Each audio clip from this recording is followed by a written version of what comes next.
नमस्कार, मैं हूं संजय शर्मा। आप देख रहे हैं 4 PM न्यूज नेटवर्क। कुछ चीजों से मेरा दिल बहुत टूटा है। समझ नहीं आ रहा कि क्या हो रहा है इस मुल्क को, और ये बचेगा भी मुल्क या नहीं बचेगा। और मैं यकीन दिला रहा हूं कि नेता जिम्मेदार नहीं है, इसके लिए आप खुद जिम्मेदार हैं और मैं भी जिम्मेदार हूं। हम जिम्मेदार हैं क्योंकि हमने इस जहर को समाज में बढ़ने दिया। हम जिम्मेदार हैं कि हमने गोदी मीडिया के इन एंकरों को उनकी हैसियत नहीं बताई और ये नहीं कहा कि तुम इस देश को तोड़ने की साजिश रच रहे हो, हम इसको नहीं टूटने देंगे। आज मुझे इसलिए चिंता हुई, इसलिए दर्द हुआ कि मेरा एक बहुत अच्छा मित्र है, उसका बेटा गुड़गांव में नौकरी करने गया। अभी चंद दिन हुए थे, आज उसका घबराए हुए घर पे फोन आया कि कंपनी से कह दिया गया है तुरंत घर पे चले जाइए, हालात बिगड़ रहे हैं, घर पे रहिए, हो सकता है इंटरनेट सेवाएं बंद हो जाए। माता पिता का हाल बेहाल है। आप सोचिए कि जिसका बच्चा कुछ दिन पहले ही नौकरी करने गया और वहां से ये फोन आया कि इंटरनेट बंद हो सकता है, हालात बिगड़ रहे हैं, क्या बीतेगी उस माँ बाप के दिल पे। आप ट्रेन में सफर कर रहे हो, अपने परिवार के साथ जा रहे हो, अचानक कोई खाकी वर्दी पहने हुए इंसान आए और नेताओं के नाम बोलकर आपके धर्म के आधार पर आपको पहचान के आपकी गोली मार के हत्या कर दे। क्या हो रहा है इस मुल्क में? कहां से ये नफरत आ रही है, कहां से ये नफरत की खेती आ रही है? और ये सब बढ़ता रहेगा तो क्या मैं और आप बचेंगे? आज इस मजहब के लोग गोली मार रहे हैं, कल उस मजहब के लोग गोली मारेंगे, देश में होगा क्या? क्या यही कारण है कि देश में करोड़पति और अरबपति देश छोड़कर जा रहे हैं? उनको लग रहा है कि अब भारत वो भारत नहीं रहा। क्या आजादी के अमृत काल में हमने यही उपलब्धि हासिल करी है? यही ब्रांडिंग है हमारी, यही है पूंजी हमारी। साहिर लुधियानवी की कुछ नज्म की कुछ लाइनें यादें आ रही हैं मुझे, और इस समय के इस दौर में उस लाइनों से बेहतर लाइनें कुछ नहीं है। तुमने जिस खून को तुमने जिस खून को मक्तल में दबाना चाहा, आज वो कूचा ओ बाजार में आ निकला है। तुमने जिस खून को मक्तल में दबाना चाहा, आज वो कूचा ओ बाजार में आ निकला है। कहीं शोला, कहीं नारा, कहीं पत्थर, खून चलता है तो रुकता नहीं संगीनों से। खून चलता है तो रुकता नहीं संगीनों से, सर उठाता है तो दबता नहीं आईनों से। जुल्म की बात ही क्या, जुल्म की औकात ही क्या, जुल्म बस जुल्म है आगाज से अंजाम तलक। खून फिर खून है, 100 शक्ल बदल सकता है। खून फिर खून है, 100 शक्ल बदल सकता है। ऐसी शक्लें की मिटाओ तो मिटाए ना बने, ऐसे शोले की बुझाओ तो बुझाए ना बने, ऐसे नारे की दबाओ तो दबाए ना बने। जुल्म फिर जुल्म है, बढ़ता है तो मिट जाता है। खून फिर है, टपकेगा तो जम जाएगा। मेरे प्रिय शायर साहिर, उनकी लाइनें। क्यों हो रहा है इस देश का माहौल, कभी आपने सोचा है? कभी आपने सोचा है ये अंबानी के चैनल क्या कर रहे हैं? कभी आपने सोचा ये उद्योगपतियों के चैनल क्यों आपके दिमाग में इतनी नफरत भर रहे हैं? क्यों क्यों ही राज्य चुनाव से पहले अचानक दंगों की आड़ में हरियाणा जैसा राज्य झुलस रहा है, जिस राज्य को कभी औद्योगिक क्रांति का जनक माना जाता था, जहां इंडस्ट्रियों की भरमार थी। बेंगलोर की तरह आज वहां पे हिंसा भड़काई जा रही है। बेंगलोर में सांसद साध्वी प्रज्ञा गई थी। कर्नाटक में बेंगलोर, जहां पे आईटी के हब था, वहां कह रही है चाकू में धार तेज करा लो। हिजाब का मुद्दा, धर्म के आधार पर पहचानने का मुद्दा, नतीजा कर्नाटक के बेंगलोर से बड़ी बड़ी फैक्ट्रियां, बड़े बड़े संस्थान उठ के हैदराबाद चले गए।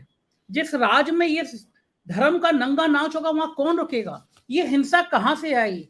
ये उस सिपाही के मन में जिसने एक धर्म के लोगों को मार दिया, एक नेताओं के नाम लेके उस व्यक्ति के जहन को जहर में किसने बदला? नेताओं ने। नेताओं का तो काम ही है कि वो आपके अंदर जहर बोले, लेकिन जिम्मेदारी तो मीडिया की है, पत्रकारों की है, कवियों की है, लेखकों की है। उनकी जिम्मेदारी है कि वो आपको बचाएं, इस मुल्क को बचाएं, लेकिन वो क्या कर रहे हैं? कुछ थंबनेल देख रहा था मैं, न्यूज 18 इंडिया, ये अंबानी का चैनल है, दिन भर आग लगाता है, दिन भर आपके दिमाग में नफरत फैलाता है, देश में हिंदू मुसलमान का माहौल तैनात करता है। और अंबानी जी अपने रहने के लिए हजारों करोड़ रुपए में दुबई में बंगला खरीदते हैं, दुबई मतलब मुस्लिम बहुल देश। आपके अंदर नफरत का, हिंसा का, जहर का वातावरण तैयार करके अंबानी खुद दुबई चले जाते हैं। इस नफरत के कारोबार को पहचानिए। इनके जो चोपड़ा जी हैं, थंबनेल बना रहे हैं हिंदुओं के खिलाफ महागठबंधन। आप बताइए, एक पॉलिटिकल पार्टी अगर अलायंस कर रही है तो वो हिंदुओं के खिलाफ हो गया, लेकिन अंबानी के चैनल का थंबनेल देखिए, हिंदुओं के खिलाफ महागठबंधन। रूपका लियाकत जी आजकल एक नए चैनल में गई हैं, बैंड बज गई है। क्या है, धर्मांतरण की फैक्ट्री क्यों है इतनी चुप्पी? आप देख रहे हैं, थंबनेल देख रहे हैं। नवभारत, टाइम्स नाउ नवभारत के सुशांत सिन्हा जो अमेरिका में जाके होटल में ड्रॉर खोलती हैं और कहती हैं यहाँ तो बाइबल रखी है, मतलब बाइबल ना हो गया, एक विस्फोटक ग्रंथ हो गया। अरे क्या फर्क है, गीता में, कुरान में, बाइबल में सारी ईश्वर की बनाई हुई, ईश्वर की दी हुए संदेश ही तो हैं। सारे मानवता के लिए प्यार करने वाले संदेश तो देते हैं। लेकिन ये चैनल जब तक आपको बर्बाद नहीं कर देंगे, ये चैनल जब तक आपको तबाह नहीं कर देंगे, ये चैनल जब तक आपके बीच की हिंसा को भड़का नहीं देंगे, आपको बर्बादी तक नहीं ले आएंगे, देश को तबाह नहीं कर देंगे, तब तक ये मानेंगे नहीं। सुशांत सिन्हा का थंबनेल है, हिजाब नहीं पहनने देंगे तो सुसाइड बम बन जाएंगे। ये पत्रकारिता का इस खबर से क्या मतलब है? क्या मतलब है थंबनेल का? लेकिन सुशांत सिन्हा को पता है कि जहर की फैक्ट्री, नफरत की फैक्ट्री ऐसे ही चलती है। सुधीर चौधरी, जो आदमी रिश्वत के आरोप में तिहाड़ जेल गया हो, जिसने एक शिक्षिका को गलत आरोप लगाया, उसका चरित्र हनन कर दिया, तबाही हो गई इसके परिवार में। ऐसे दर्जनों किस्से हैं। जो 2000 नोटों के नोट में चिप ढूंढ रहा हो, वो कह रहा है हिजाब आंदोलन के पीछे की साजिश डिकोड कर रहे हैं सुधीर चौधरी। अपने रिश्वत की, अपने भ्रष्टाचार की फैक्ट्री डिकोड नहीं कर पाए, लेकिन हिजाब के आंदोलन के, हिजाब का कोई आंदोलन है, और आंदोलन है तो ये तो तरक्की का आंदोलन है, किस चीज का आंदोलन है? लेकिन सुधीर चौधरी ये नफरत फैला रहे हैं। तरह तरह के आर पार समान नागरिक कानून का वक्त आ गया है। कट्टर सोच पर बड़ी बहस, हिंदू होंगे अल्पसंख्यक, कट्टर सोच से आजादी कब, कट्टरता भारत छोड़ो, अल्लाह के नाम पर, बुलडोजर बाबा रिटर्न्स, अल्पसंख्यक नीति के पीछे राजनीति, अल्लाह का नाम ना करो बदनाम, हिजाब जिहाद बड़ा खुलासा, जुबा पर डर, हाथ में पत्थर, रामनवमी पर पत्थर क्यों, हिजाब विवाद में अलकायदा की एंट्री, सेकुलर झंडा कम्युनल एजेंडा, दंगाइयों के धर्म पर कौन मेहरबान, कट्टर सोच का सूत्रधार कौन, जुआ पर डर, हाथ में पत्थर, चुनाव में हारे तो दंगा तंत्र के सहारे। क्या क्या क्या क्या थंबनेल हैं। गरबा पर पत्थरबाजी अपराध या जिहादी, कोरोना से जंग में जमात का आघात, कोरोना जिहाद से देश बचाओ, धर्म के नाम पर जानलेवा धर्म, निजामुद्दीन का विलेन कौन, भगवा के खिलाफ साजिश, अब जाएंगे 72 हूरों के पास, अल्लाह को मनाना शोर क्यों मचाना, मस्जिद में मंदिर के सबूत, जमात के वायरस का इलाज क्या।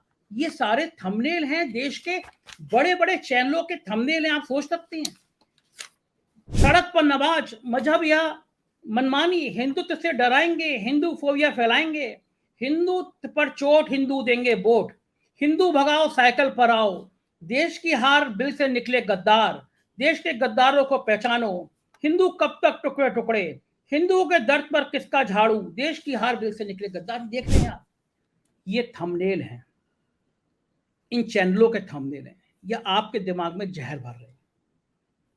पहचानिए। कैसे होगा इसका इलाज? इसका इलाज सिर्फ मेरे और आपके पास है, और आप अगर नहीं मानेंगे तो ये और आपके अंदर तबाही फैलाएंगे। इन चैनलों को देखना बंद कर दीजिए। लिखिए अपने फेसबुक पे कि हम रिलायंस का जियो आज इसलिए नहीं खरीदेंगे क्योंकि तुम्हारा रिलायंस का चैनल दिन में देश में धर्म के नाम पर जहर फैलाता है। जिस कम्युनिटी को ये टारगेट कर रहा है अंबानी का चैनल, देश में उनकी आबादी 30 करोड़ है।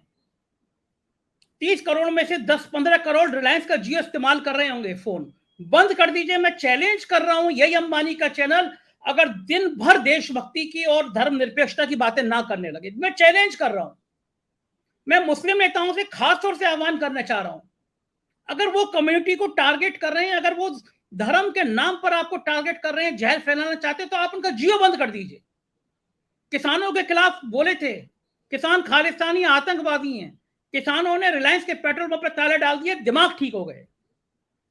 बंद कर दीजिए आज तक के सुधीर चौधरी का ब्लैक एंड व्हाइट, अगर वो आपके दिमाग में जहर भर रहा है।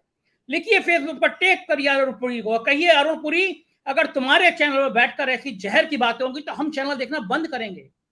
ये सारे मालिक ठीक हो जाएंगे, क्योंकि इनको विज्ञापन देना, इनकी रोजी रोटी तभी चलती है जब आप इनका चैनल देखते हैं।